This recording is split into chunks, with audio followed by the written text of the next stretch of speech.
Hola, hola, buenos días, buenas tardes, buenas noches. ¿Cómo se encuentran el día de hoy? Ya nosotros aquí nuevamente en nuestra lectura del libro Tu hijo, tu espejo, escrito por Marta Alicia Chávez. Ya vamos en nuestro día número 13. La lectura pasada nos quedamos en la página número 98. ¿Y qué les está pareciendo el libro? Creo que es uno de esos libros que vale mucho la pena tener a la mano para regresarnos de vez en cuando y más cuando tengamos algún choque con nuestros hijos. Siempre es muy importante saber cómo regresar a nuestra paz, ¿verdad? Porque todos los retos que el ser padre nos trae día a día, la verdad pueden ser muy estresantes, muy agobiantes y más cuando empezamos con la etapa de la adolescencia. Yo creo que es una etapa en la que hasta nosotros cuando fuimos adolescentes tuvimos muchos roces con nuestros padres. Yo creo que son muy pocos los jóvenes que pasan la etapa de la adolescencia sin tener algún roce con sus padres y más cuando somos jóvenes muy obstinados o testarudos. Entonces yo creo que es cuando más empezamos a tener choques, cuando no sabemos cómo relacionarnos con nuestros padres, cómo explicarles lo que estamos queriendo hacer. Y nosotros como padres pues queremos protegerlos, ¿verdad? Que es el objetivo de que seamos padres, tenerlos, enseñarles a volar, pero también a enseñarles esos riesgos que la vida nos trae. Y en esa lucha por querer protegerlos, a veces los sobreprotegemos y es cuando ellos se sienten más frustrados y nosotros igual. Entonces este libro nos está haciendo hincapié en todas esas etapas de la vida que pasamos como padres y lo que también los jóvenes pasan. ¿Ustedes qué les está gustando? Recuerden dejarnos algún comentario, regalarnos un like, suscribirse al canal para que nos ayuden a que el canal crezca y también para que les lleguen las notificaciones de las nuevas lecturas que se suban al canal. Si tienen algún libro que les gustaría que leyéramos juntos, pues adelante, déjenlo en los comentarios y pues haremos lo posible por leerlo junto a ustedes. Y si comparten el canal, pues también nos ayudan, pero si no compartan lo que ustedes se les esté haciendo más importante y lo que crean que a lo mejor alguien más se va a beneficiar como lo están haciendo ustedes. Y empezamos a la página número 98. En una conferencia me preguntó una madre, ¿cómo conciliar algo que parece tan opuesto como la responsabilidad de proteger y guiar a un hijo y darle la libertad para elegir o vivir ciertas experiencias que él se empeña en vivir? ¿Cómo dejarlo seguir caminando cuando vemos que 2 pasos más adelante está un precipicio del cual quizá no se ha percatado y al que está a punto de caer? Mi respuesta fue la siguiente. Cuando un hijo, sobre todo en la adolescencia, está empeñado en vivir algo, lo hará, frente a sus padres o a sus espaldas, pero lo hará. Hay situaciones donde alertarlo respecto al precipicio con que puede toparse es suficiente para que se detenga y gire hacia otra dirección. Pero en otras situaciones, alertarlo, atarlo para que no siga adelante, amenazarlo o intentar lo que sea para detenerlo simplemente no funcionará. Él seguirá adelante porque está decidido a hacerlo contigo, sin ti, contra ti y a pesar de ti. Y entonces lo único y lo mejor que los padres podemos hacer es mostrarle el precipicio, advertirle lo que le pasará si cae por él, pedirle que se detenga, ofrecerle nuestra mano para llevarlo hacia otra dirección. Pero si él decide seguir adelante, solo nos queda amarlo, amarlo incondicionalmente y orar mucho por él de la forma que a ti te guste hacerlo. Y cualquiera que sea el nombre del ser superior en quien tú creas. Orar, orar, y orar para que al final de su caída por el precipicio, cuando esté a punto de estrellarse, un séquito de ángeles, un amigo, una pareja, un terapeuta, la madre naturaleza, un libro, la energía cósmica, la casualidad o su propia sabiduría interior lo acoja, lo abrace, lo salve y sea él mismo, por su propia convicción, quien elija no volver jamás a acercarse a los precipicios. La otra alternativa que tenemos es rechazarlo, despreciarlo, alejarnos de él y de todas maneras se dirigirá hacia el precipicio de donde tal vez no regrese. Más adelante en este capítulo hablaré del poder de la oración y a qué me refiero cuando la menciono. He visto demasiados casos donde el amor de los padres ayuda a un hijo a salvarse, como para como para dudar del poder del amor. Obedeciendo a esta profunda convicción, te ofrezco en este capítulo algunas herramientas, algunos caminos que en mi propia experiencia y el de muchos padres y madres con las que he trabajado han ayudado a desarrollar nuestra capacidad de amar a nuestros hijos. No son los únicos caminos, tampoco pretendo decir que son los mejores, no son siquiera recetas de cocina que hay que seguir literalmente, pero paso a paso y no puedo garantizarte resultados. Simplemente son caminos que a algunos padres nos ha funcionado y es posible que a ti también, o por lo menos te motivará a iniciar tu propia búsqueda. Lo que sí te aseguro es que practicándolos tienes muchas probabilidades de lograr resultados que si no lo haces. Muchas cosas en la vida no nos funcionan, no porque sean inútiles en sí mismas, sino por nuestra crónica falta de persistencia. Conocer la parte oculta. Como he comentado anteriormente, es indispensable ser consciente, darte cuenta de la parte oculta en la relación con tus hijos, esa que está detrás de tus reacciones y de tu sentir, y que puede ser causa importante de tus conflictos con ellos. Los capítulos anteriores te servirán de guía para explorar estos aspectos. También te ayudará a hacerte preguntas como las siguientes y respondértelas a ti mismo con toda honestidad con el fin de descubrir la parte oculta. Además de lo que tengo claro, ¿por qué me molesta tanto ese comportamiento de mi hijo o esta situación? ¿Me avergüenza ante otros? ¿Me preocupa que piensen que soy buena o bueno, padre o madre? Se parece a mí justo en lo que tanto me desagrada de mí. Le tengo envidia porque él sí puede o tiene lo que yo no. Estoy tratando de que él sea o haga lo que yo no pude en el pasado o no puedo ahora.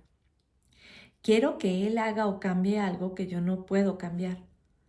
Darte cuenta de esa parte oculta es tomar tu porción de responsabilidad en el asunto y te sorprenderás al ver cómo el simple hecho de descubrirla disminuye en gran medida tus sentimientos hostiles hacia tu hijo. Por otro lado, pretender modificar conductas o situaciones solo en el nivel externo sin reconocer la parte oculta casi nunca es suficiente para lograr transformaciones de fondo hacia una relación más sana, verdadera, profunda y permanente. Si al descubrir eso que te pasa con tu hijo, eso que estás proyectando de ti en él, sientes el deseo de contárselo, adelante, es válido, es útil y puede tener un impacto muy positivo entre ustedes. Expresar tu amor.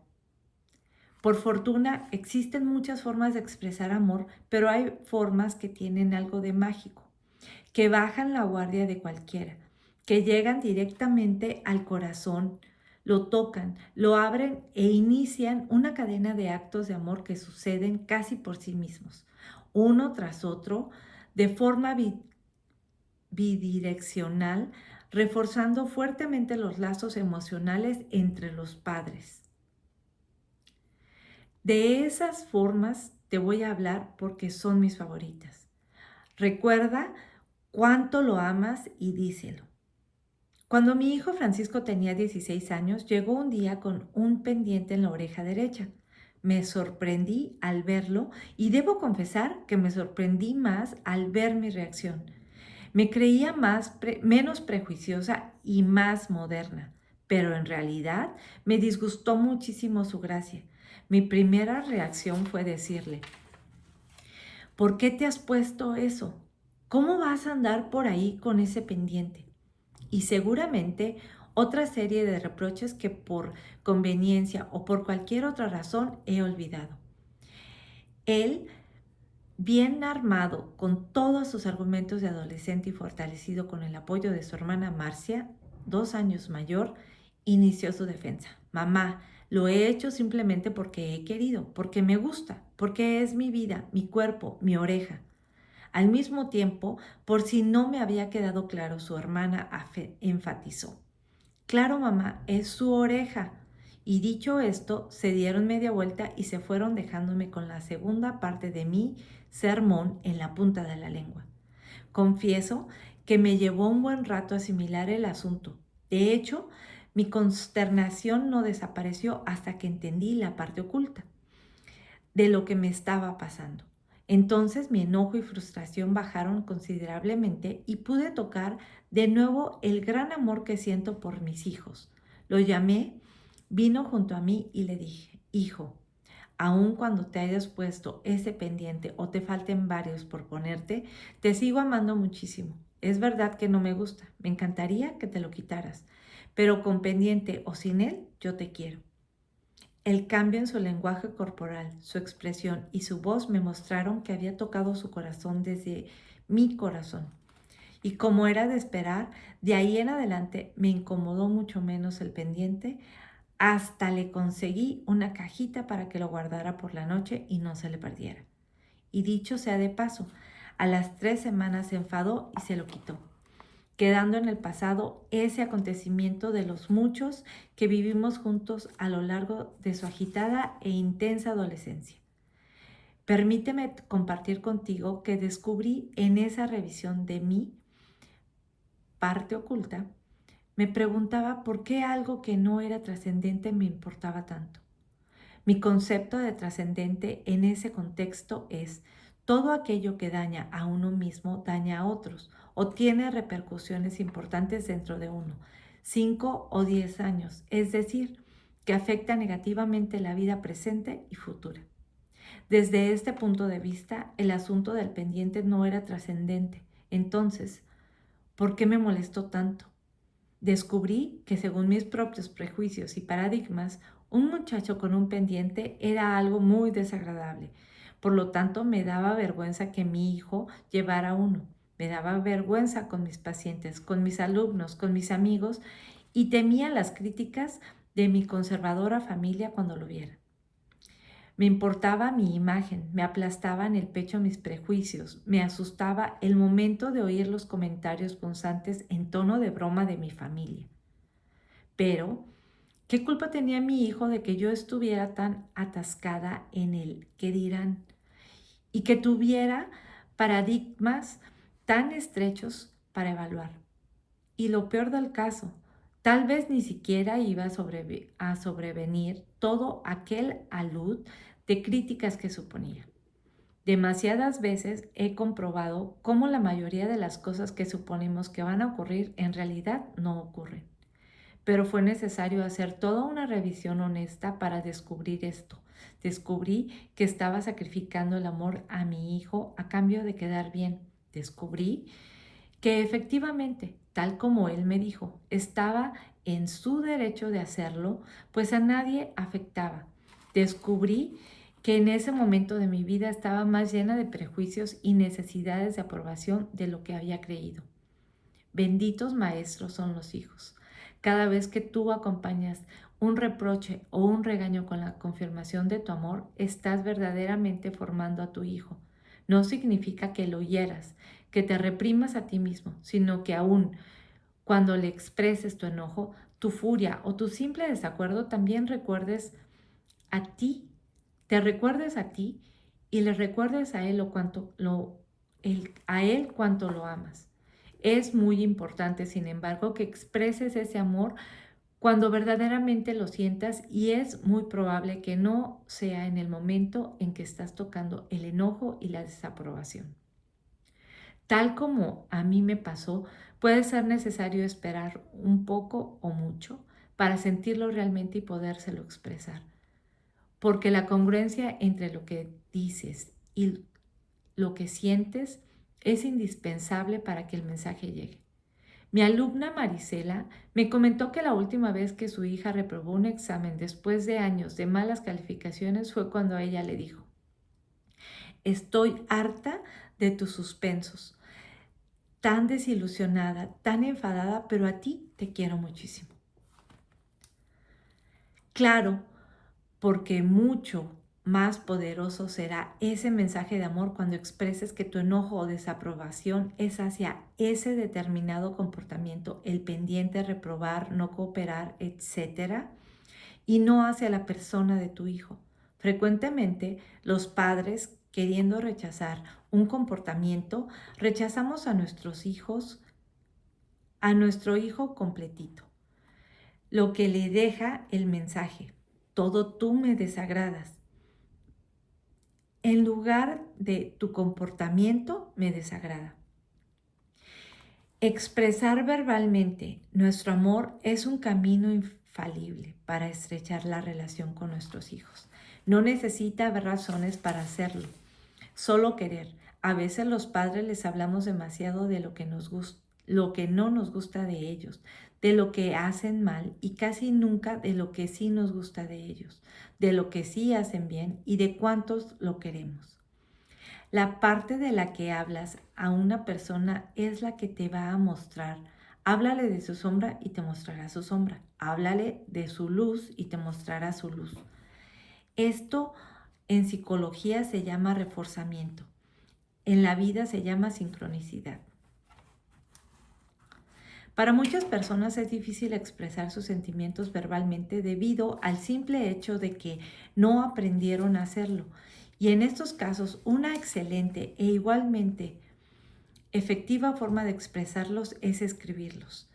El impacto que puede causar una nota o una carta donde hables de esos hermosos sentimientos que por cualquier razón no te atreves a expresar en persona es sumamente positivo. Recuerdo a una paciente que me comentó: me gusta la idea, pero siento que es como cobarde escribirlo, en lugar de decirlo frente a frente. Mi respuesta fue: atreverse a expresar sentimientos es por sí mismo un acto de valentía, y es valiente hacerlo por escrito, porque cuando escribes algo se queda ahí para siempre. Expresa a tus hijos tu amor. No te limites a las formas abstractas de hacerlo, suponiendo que es suficiente muestra mantenerlos, pagarles la escuela, las vacaciones y la ropa, cocinar para ellos, cuidarlos y apoyarlos. Si bien es cierto que todas estas formas reales y muy válidas de mostrar amor, tu hijo también necesita oírlo. No te limites a la expresión oral del amor. Nunca será demasiado. Y hasta aquí llegamos el día de hoy a la página número 105. Nos vamos a quedar ya casi por terminar el capítulo. Bueno, todavía nos falta bastantito del capítulo. Este capítulo sí estuvo algo larguito, pero pues ya casi nos acercamos al final. Lo que me queda ahorita, ¿verdad? Expresar el amor, expresar el amor a nuestros hijos. A veces, como dicen, los lenguajes del amor de ellos son diferentes, o a veces los tienen todos y necesitamos reforzarlos. O sea, hacerlos sentir que nos disgustan ciertas actitudes o ciertas cosas que están haciendo, pero no ellos, que a ellos los amamos incondicionalmente. ¿Ustedes qué opinan? Déjenos un comentario, regálenos un like, suscríbanse al canal, denle clic a la campanita para que les lleguen las notificaciones de cuando se suban otras lecturas o cuando empecemos algún nuevo libro. Y compartan si pueden el canal para que más personas se enteren de todos los libros que ya tenemos en el canal. y sepan de todo lo que nos está compartiendo Marta Alicia Chávez en este libro acerca de la crianza con nuestros hijos. Pero si no pueden compartir el canal, compartan, platiquen, que sea un tema de conversación lo que estamos aprendiendo del libro. A lo mejor a veces no sabemos de qué platicar y en lugar de estar chismeando de la vida de las demás personas, el hablar de un libro tan interesante como este puede ser un gran tema. Y pues bueno, ya los dejo, que tengan un excelente día, tarde o noche y nos vemos en la siguiente lectura. Hasta pronto.